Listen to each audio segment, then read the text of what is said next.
official REFFOID Discord server. The journey of Final Fantasy XIV has begun, and now everyone can join. But it's not just 14, we got all sorts of things going on here. We got all kinds of things, such as the pictures of food that you like to eat channel, and more. Maybe if we get a bunch of people, we could do some other games. I don't know, like whatever, I'm just spitballing here. Literally anything's possible. So join the REFFOID Discord server today. Link in the description.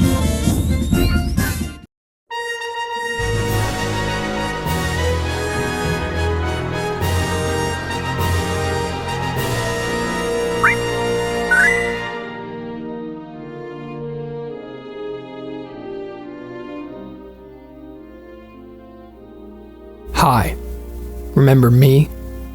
Welcome back.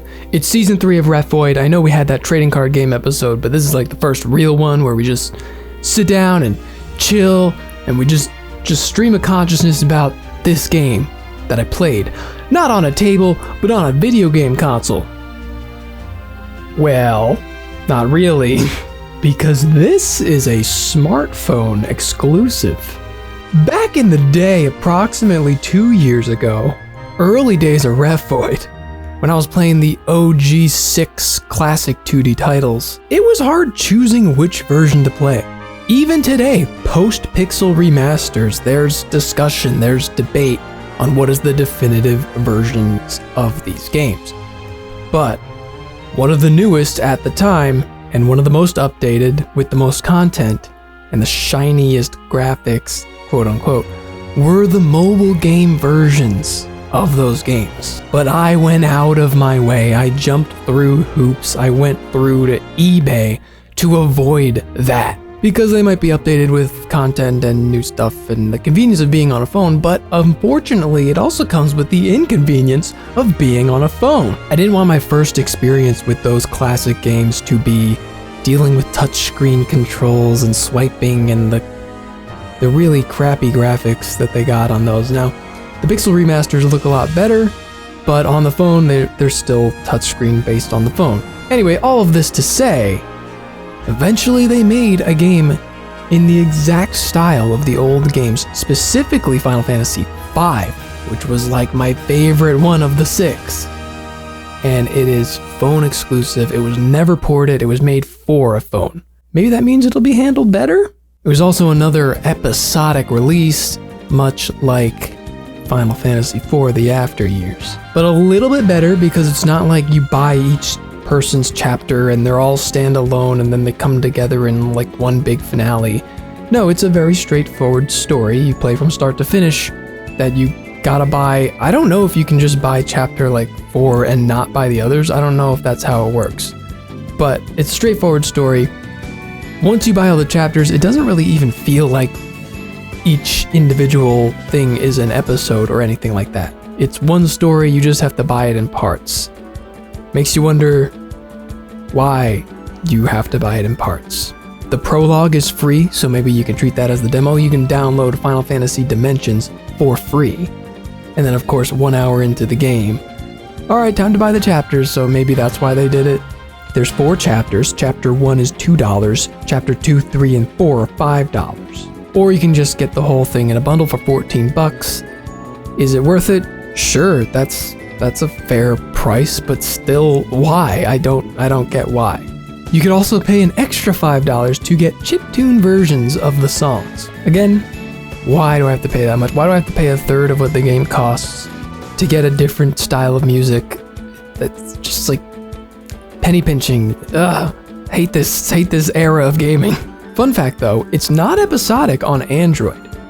On Android, this game is on the Google Play Store for $14. There's no episodes, you just buy it.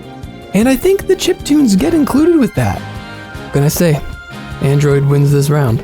So yes, this game is a full-blown Final Fantasy RPG, treated with not quite as much love as one of those old mainlines, but it looks and feels like one of those old mainlines. It's quite long at 40-something hours to beat, which is longer than all of those original games.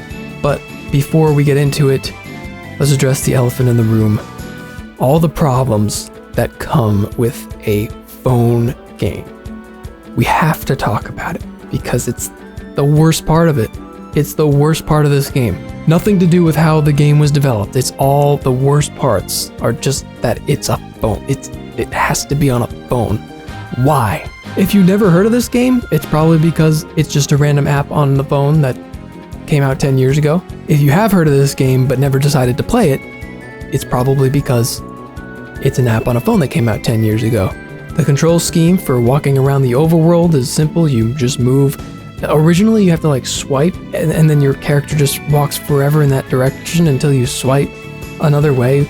Incredibly awkward. Immediately went to options and changed it to where like you tap the screen and a D-pad appears, or you can just have a D-pad in the corner at all times, which I opted in for that one because it's like, just give me freaking buttons. Why are they afraid of buttons? And those are the only buttons you get: up, down, left, right, and the menu button in the top right. But how do you interact? How do you like do anything in the game? Well, you just bump into things. You bump into people to talk to them. There's no A button. You just walk into things. It was so weird to get used to, awkward, unintuitive, just sad to play a game like that. You just have... Oh, I found an elixir in this pot. Oh, I need to talk to this guy. Hi, how are you? It's stupid. This game brings back the ATB system. You know, again, this plays exactly like 4, 5, and 6. ATB, 5 characters in a row, 5's job system, you attack, you defend, you know, classic gameplay. What's the problem?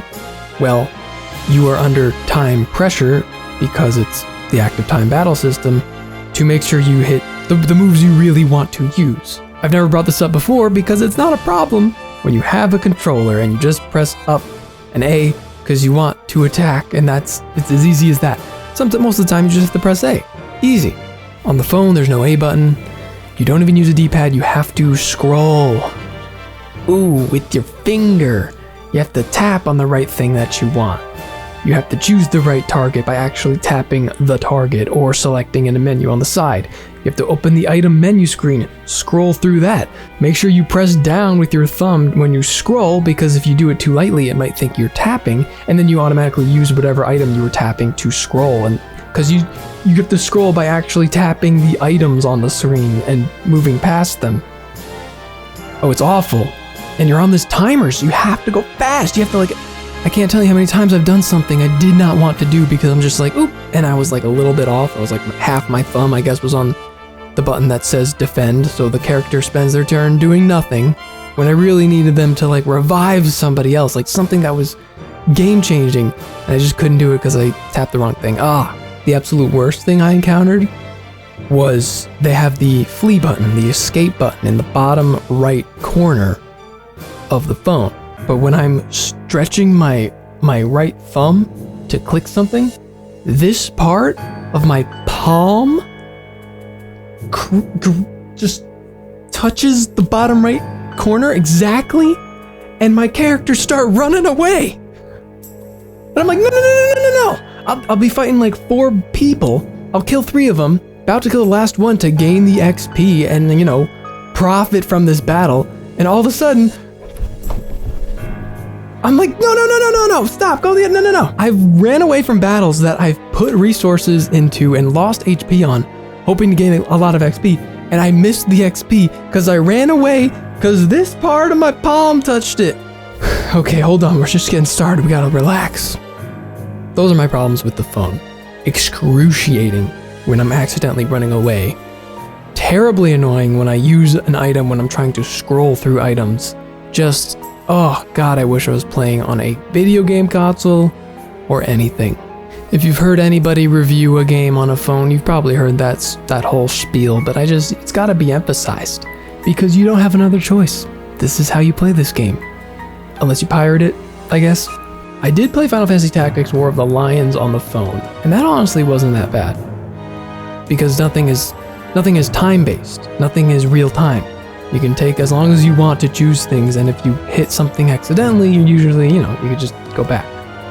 Not for this one, it's ATB. You don't want the boss to get 2 moves in before you do 1 move because you're fiddling with the controls, you know?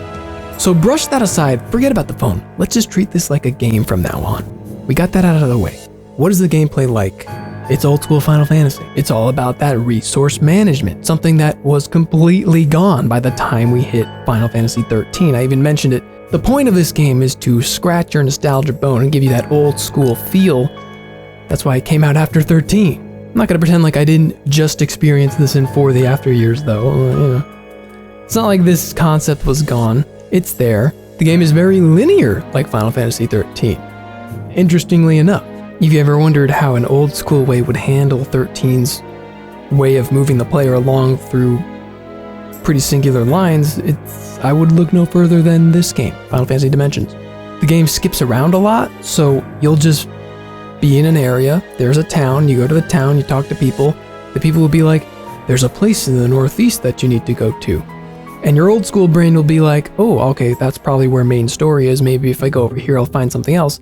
But you'll step outside and there'll be mountains left and right. And all you can do is walk forward and there's the big mountain that they were talking about that you have to go to. And you just go to the mountain, you reach the top, you beat the boss, and then it skips to the next part of the game where you're in a new town and then you have to go somewhere else, which is immediately right there. And like I said in 13, I don't really mind it. Linearity isn't bad. I got my fill of exploring.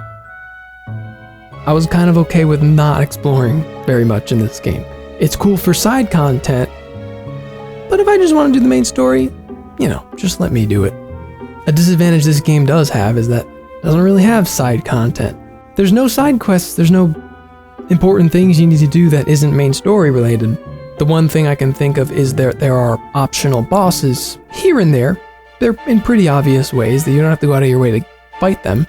And when you beat them, you unlock them as a summon. So all the summons are optional bosses, which is weird because if you max level a summoner as a job and you don't fight the optional bosses, you kind of still can't use your max level summoner. It's weird. It's the only job in the game where you have to specifically do a bunch of extra stuff before it's actually good. The song's good. I did not pay for the extra 8-bit versions because, the songs are fine as they are and I didn't want to spend $5 on that. But they harken back to old classic tunes without reusing them. They still feel fresh and new.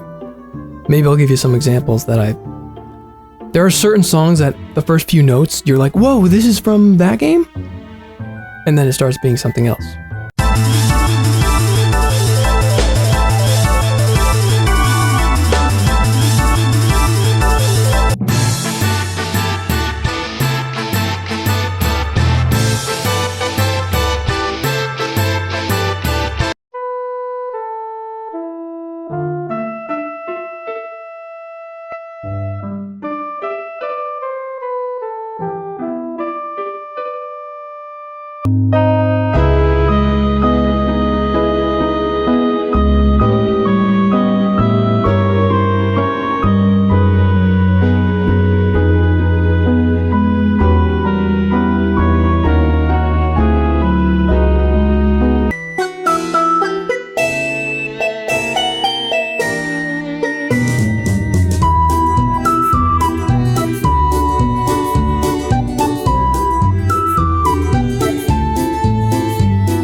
So what does this game really have to offer aside from just, being a basic old school Final Fantasy? The main gimmick is that there are two teams. There are two different stories going on. They're both related.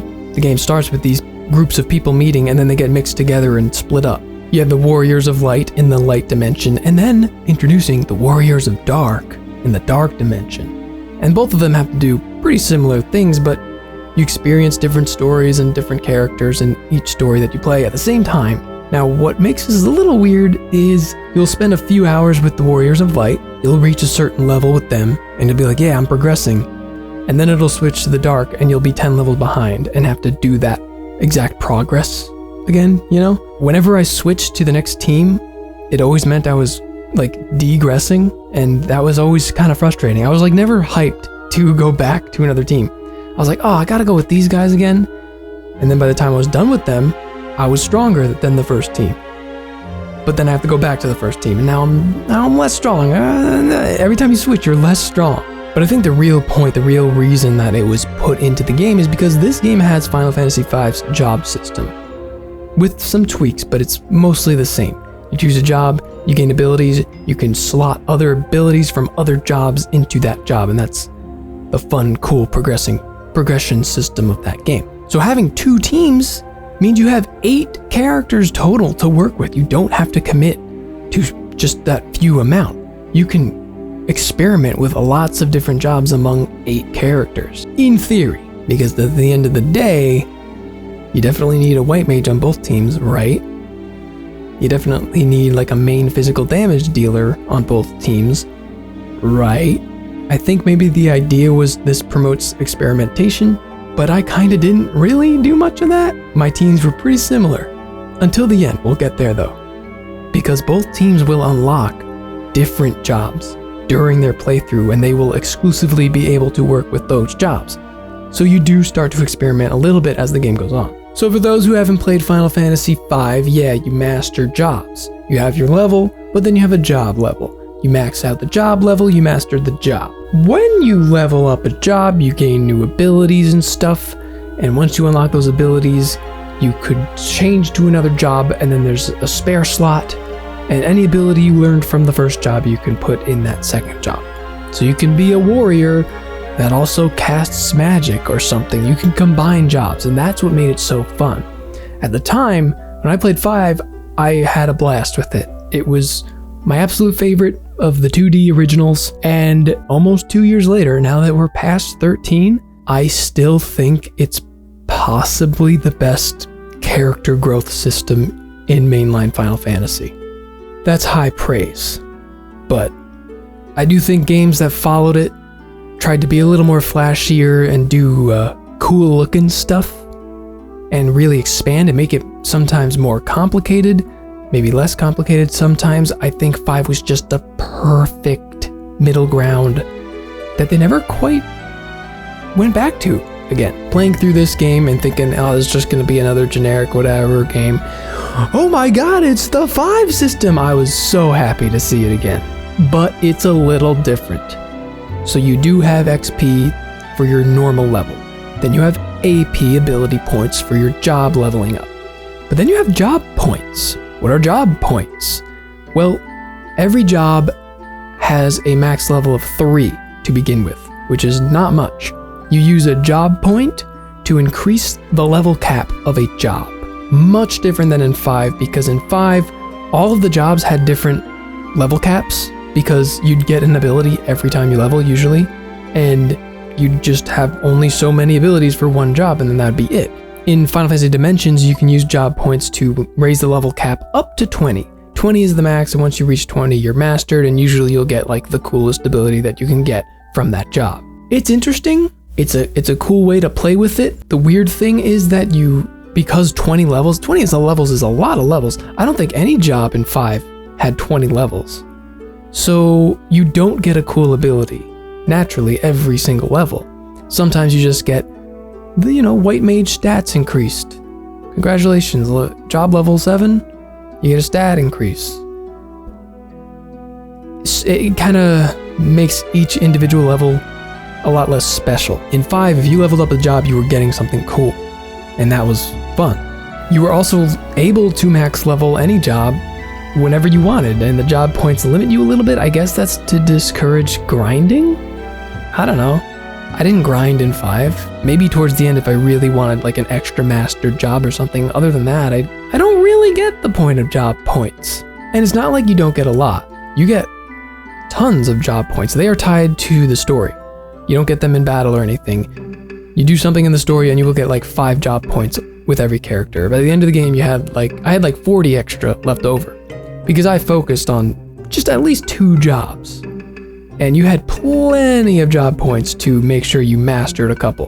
What makes it extra annoying is, like I said, each job had different max levels, so you could master some easy jobs in 5, and you just have those abilities at your disposal for the rest of the game, so you can bang it out really quick and then move on to a more important job. But in this, if you're going to train like a dancer, which, dancer's not a big deal, but if you want to master a dancer, it's going to take you the whole game. I mastered my first set of jobs 30 hours into the game. I don't quite remember how it played out in 5, but 5 wasn't much longer than 30 hours, and I had plenty of mastered jobs with each character in that game. Forcing you also to master a job in order to get its best ability kind of defeats part of the purpose. Actually, I remember I did grind for one job in 5 towards the end, the Red Mage. I don't really like Red Mages, but I think Red Mage had like 3 or 4 levels, that was it. But the last level costed like 999 AP to level up. But if you got it, you got double cast, which allowed you to cast twice, basically do 2 turns every turn. Like, that is invaluable. So I would grind that for one of my mages, like my Black Mage, and then I'd give my Black Mage double cast. I'd switch over and I'd be able to do like Flare twice. Like, that's insane. But in this game, you have to spend 30 hours. You have to spend the whole game as Red Mage, essentially. Or maybe spend the first 30 hours as Black Mage, master that, then spend the next 10 hours mastering Red Mage. Because by the last 10 hours of the game, you're getting a lot more AP and you'll be able to master quicker, but not that quick. So again, yeah, 30 hours, I mastered my first job with each character, and then by the end of the game, I mastered my second. There was not a lot of room to do much else, certainly not to master a third job. Another problem that gets brought up is, in 5, you would ultimately end the game as like a freelancer, which gave you more slots, because by then you'd have a ton of abilities to equip. So if you had the most slots, you'd be able to make the most use of that. So most people would be a freelancer by the end. But there's no freelancer in this. In Dimensions, you unlock ability slots for a job as you level. It's one of the levels that you get, and you can gain up to 4. So you start with 2, and then you'll eventually have 4, and you'll be at your strongest mastered job. But then you switch to another job to start training that. Problem, you're back to 2 slots. Changing jobs in this game is so much more of a nerf than it was in 5. So, like, I mastered my White Mage, and you have to have the White Mage to heal. And I figured, I don't know what else to do. In 5, I think I had a White Mage Summoner, so I switched to Summoner.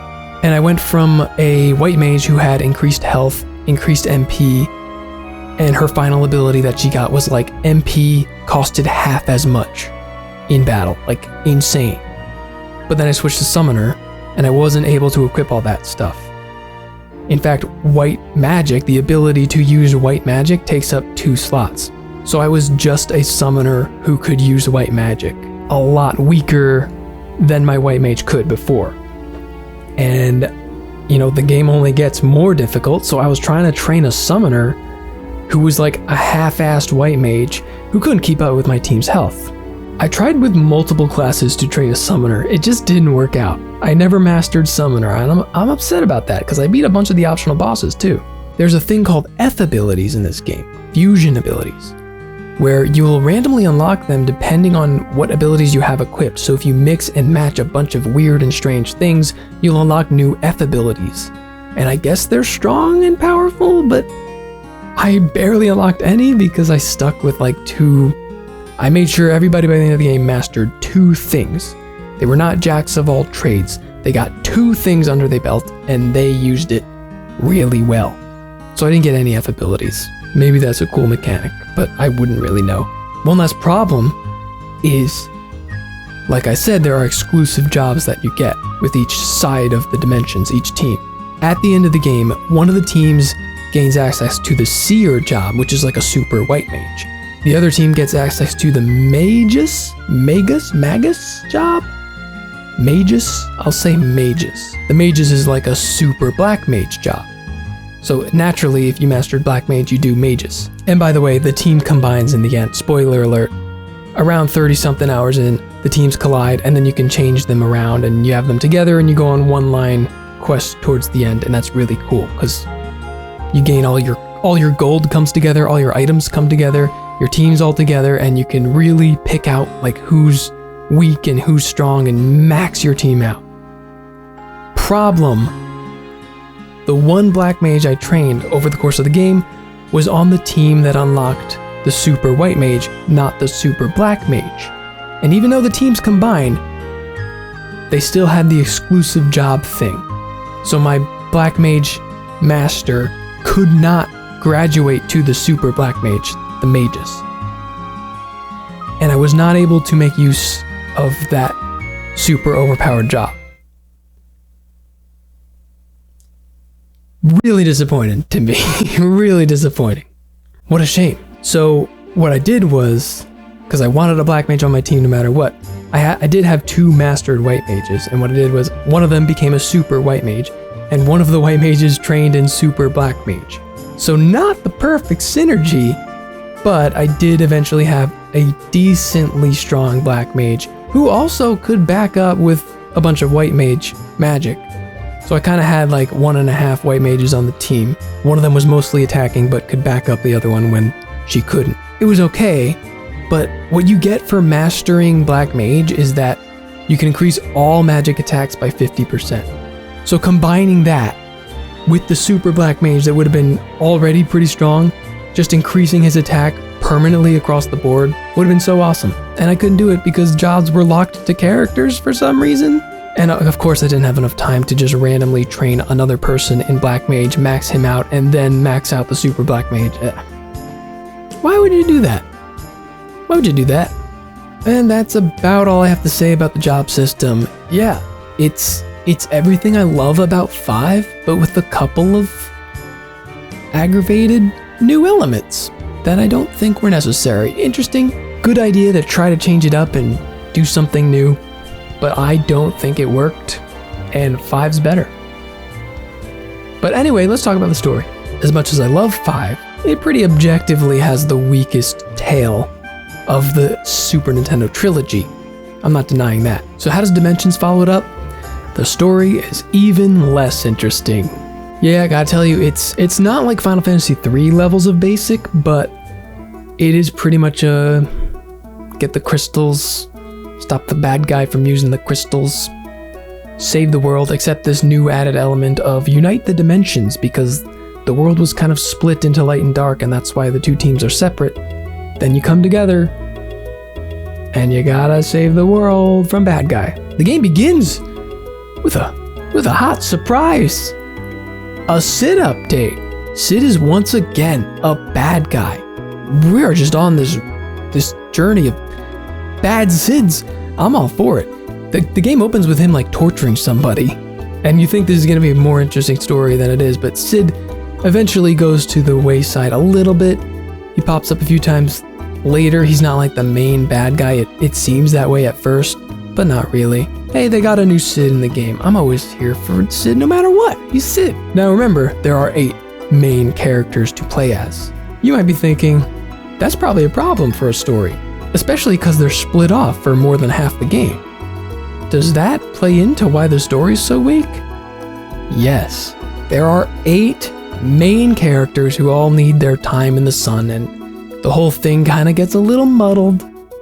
And they don't have enough time to focus and make you care very deeply for every character. I can't even remember their damn names, so I'm gonna read them off. There's Sol, Sarah, Aegis, Dusk, Noct, Diana, Alba, and Glaive. They more or less have their own personalities. Again, more so than in 3, but not as much as 5. Certainly not 4 or 6. The overarching plot, again, just beat the bad guy. The story, how it flows, is pretty episodic. Not in terms of the buyable episodes, but I mean even the chapters themselves are split into like smaller chapters that luckily you don't have to buy, but it's mostly like you meet a guy, he tells you something, you have to bring him on with you with a quest. He's a guest character. You do the quest, you beat a boss. Next episode. And then like you might find out a little something about the main story, but it's kind of these individual adventures. It's actually a clever way of working with the job system, because you will have this guest character with a new job, and you can use him freely and use most of the abilities that job offers. Then by the end of the story, you unlock that job to actually use yourself, and hopefully after using him for so long, you'll know if you want to use that job for your team or not, so that's kind of cool. But story-wise, little weak. I don't need to explain much of the individual episodes. There's like a dragon girl. There's a guy who was turned into a frog that you have to change back, and then he's like a famous bard. He gives you the bard job. You meet a robot that a scientist guy made, and you work with her, and that's like a brand new job for the whole series. I've never played as a robot job. It's called the Memorist, and it's kind of like how Metronome works in Pokemon, where you just use Memorist and you can have access to any random job. Like it gives you a selection of a couple of abilities that are randomized completely, and you can just use any of them. It was fun. I was too scared to like go far and master Memorist. Too scared to use it, but maybe I should have. Maybe I should have tried it out. There's a casino level. Like you walk into a casino and there's this, it's kind of like Las Vegas. Straight up. Like there's this utopia where there's a bunch of rich people just throwing their money away, and then there's like slums very close by, just right over there. You go in the overworld and you walk over and people are just famished. There's like a card game you can play in the casino, but that was one of the most interesting stories because you interact with this resistance and this stripper lady. Because, you know, the dancer job, not to beat around the bush, a lot of the times it's kind of like you're a stripper, like straight up, you're a stripper. So this stripper lady is like, you know, dancing on the weekends and everything, and then she goes behind the scenes and she's running a resistance operative trying to like overtake this place. It's a cool story and it's cool. This game has some touches there here and there. It's not boring. I enjoyed most of it. Man, I liked it a hell of a lot more than the plot of For the After Years, for example. Sid eventually has a change of heart. You beat him in a battle a couple of times, then he starts working with you. He tries to sacrifice himself, but like usual in these games, he survives it somehow. And then he's a good guy. So, kind of like the 13 Sid where he's not really bad. No one's gonna top 12 Sid in terms of just maniacal evil Sid. He's not gonna be beat. He's not gonna be beat. He's not gonna be beat. You unlock those last two jobs, the Super White Mage, Super Black Mage. Team comes together, and then there's one more thing to do. You have to get the airship. You now have control of the airship, so the game's a little less linear, but there's no side quest to do, so it is linear. You have to go around the world and collect the 8 things. Typical ending of Final Fantasy classic game. You now have to roam the world and find things again. The difference with this, I remember this moment very well in For the After Years and in The 4 Heroes of Light, which I played recently. They just dump you in the world and expect you to spend hours combing through it to find these secret things, and that was just torture, and I jumped to a guide so quick. But in this game, you can see which place has a secret item with the big symbol right on top in the overworld. So all you need to do is find those symbols by flying around and then jump in, and you know you'll be on the right track, as opposed to the other games where you can just like, I guess maybe there's something in this dungeon. So you go in and you explore the whole dungeon and you don't find anything and you waste like 2 hours. Yeah, you don't do that in this game. There's a lot less wasted time in this game than the last 2 retro styles that I've played on the show. I enjoyed this part of the game infinitely more than those 2. And at that point, you collect all the little things, the MacGuffins, the dark matter, and you're ready to fight the final boss, the person who tears dimensions. Much like in 5, my team was maxed out, they mastered their 2 jobs, and they were all beasts in their own right, so I wanna just describe to you what my team was like going into the finale, because this is the best. It's not as good as 5, but man, I love this character growth. It's just my favorite. So Glaive was the big boy. He mastered Warrior and Dark Knight. He had a strength boost, an HP boost. He stayed in the back row even though he was at the front of the line because he takes reduced damage. And normally you deal less damage also for being in the back, but he had an ability where he did the same amount of damage while being in the back, so he took reduced damage, and he had an ability that absorbed health every time he dealt damage. So he was just a monster, he was just a wall. Then you have Aegis, who was a monk and a paladin master.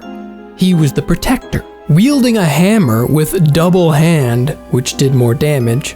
And he used very useful buffs such as Mighty Guard, and he dealt holy damage, which is always useful in the end game. He was cool.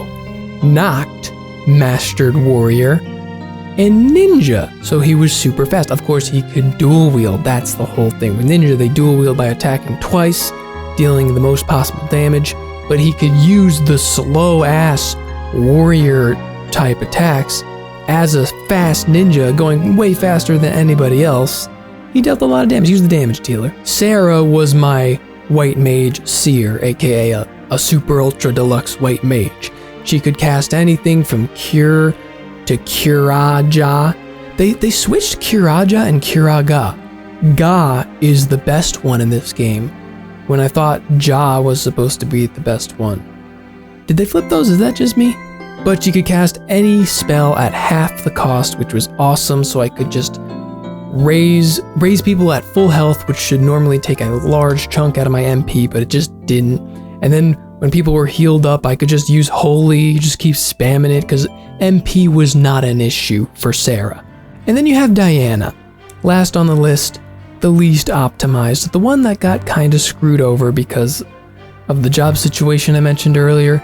She mastered White Mage and then mastered Magus, so she was like kind of a red mage.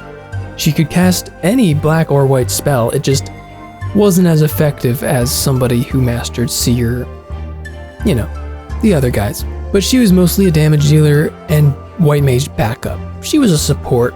It's fine, they don't all need to be overpowered, but it would have been cool if they all were overpowered. She could still use Meteor, Flare, Ultima, like, come on, can't go wrong when you can use Ultima. So it wasn't perfect, but I loved my team. This gave me that Final Fantasy V unstoppable feeling that, you know, I don't want to diss the other Final Fantasy games. Some of them have done really great things in other areas, way better than 5, but I really think that just the simple idea of mixing jobs and then mastering and creating your own, like, specialized job, that's like the peak Final Fantasy character building, really. I mean, compare it to the last game, 13, where you just upgrade in a straight line on a crystal thing and you just do the one job. This is way better. This phone game has a better character growth system than 13. Maybe even 12 also. Yeah, I don't want to get in too hot water with my hot takes, but I'm just saying. And as for the 3 guys I didn't use, I just made them all white mages. So when I was going through the end game super hard battles and having to cure a lot after each individual fight, I could just make one of them heal me. I never ran out of MP.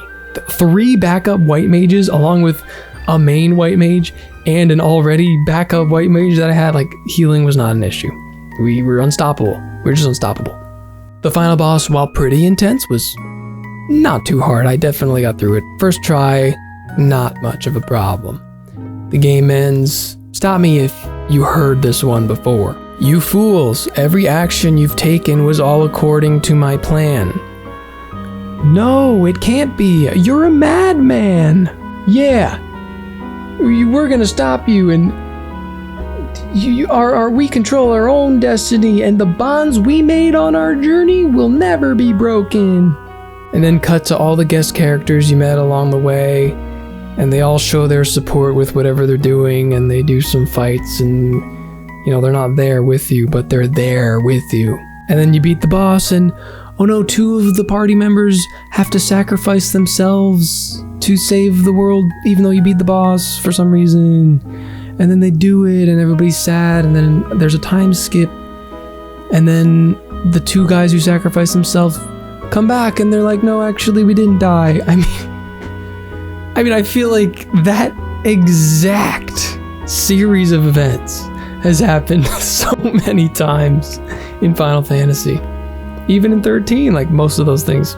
It's like, dude, I know this is supposed to be nostalgic and making you relive the old games, but, like, can you please do something? I think from here on out, I think we can tell stories that aren't about how fate is controlled by us. I get it. I get the fate thing. Oh my god, please tell a different story. Tell any other story. Is this a Japan thing? Are they just super obsessed with fate? Is Square Enix just really insecure about not having free will or something, so they have to make every single game about... It's not just Final Fantasy, though. It's every JRPG is about, you can't tell us what to do, God. That's the whole game. The most I can ask is having memorable characters and moments along the way. But you don't honestly get much of that with Final Fantasy Dimensions. The final cutscene is like 30 minutes long, and it wraps up every character, because there's so many characters, they all gotta have their little ending. It's like, this one's the queen, okay, this one opened a shipping company. Alright, I don't really care, man, I'm sorry. 5 didn't have a great story compared to 4 and 6, but man, it's Shakespeare compared to Dimensions. The credits end with another lyrical song. That was a surprise, not expecting that in a 2D pixel game. But if you think you've heard all of the vocal Final Fantasy songs, you haven't. Check out, I think it's called A Wandering Journey, Final Fantasy Dimensions. It's pretty good. But let's wrap it up. You know, in this era, this exploitive era, when they do these retro style games, they get pretty samey. You know, they have one job, they just want to remind you of the past, and they do it usually pretty decently well. But when I compare this to 4 Heroes of Light, at least that game was something new. So new that it became its own series. When I compare it to For the After Years, that game is like being dragged through the mud. But then they lift your head up and go like, look, remember that thing? And you're like, oh yeah. And then they put your head back in the mud and drag it some more. Like, that's the whole game. That game was miserable. This game was fun throughout. It's another 40-hour JRPG, but because of the job system and the abilities synergizing and some cool story moments, I enjoyed it so much more than For the After Years. It feels like a proper Final Fantasy game, but with a lot less budget. This is like Diet Final Fantasy, don't get me wrong, but Diet Final Fantasy is still pretty good. I do think the game's a bit too long. These games, they try to remind you of the Super Nintendo. Hey, newsflash. The Super Nintendo games are like around 30 hours each. Why are all these newer versions 40 hours? That's like, it's just too long. It's just too long. I didn't feel like tortured with this game, but it was too long. Could have chopped off like 10 hours or so. The job system tries to add a few more things to the 5 formula. Ultimately, maybe overcomplicates it a little. I prefer 5. I think 5 really did it perfectly. You don't need to change it. It's still more or less what you got in 5. For all the reasons you liked 5 systems, you'll like this one too. That's who I recommend this game to. If you love Final Fantasy V, and this one, Final Fantasy Dimensions, was swept under your radar, because why wouldn't it?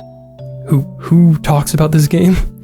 I would consider you should check it out. Story is super weak. I always say gameplay is king, but this game really shows you that just having more memorable characters and more of a focus can go a long way, because I still remember the 5 characters fondly. Even though their story wasn't as exciting as 4 and 6, I still liked it a lot. But this one was meh. I could take it or leave it.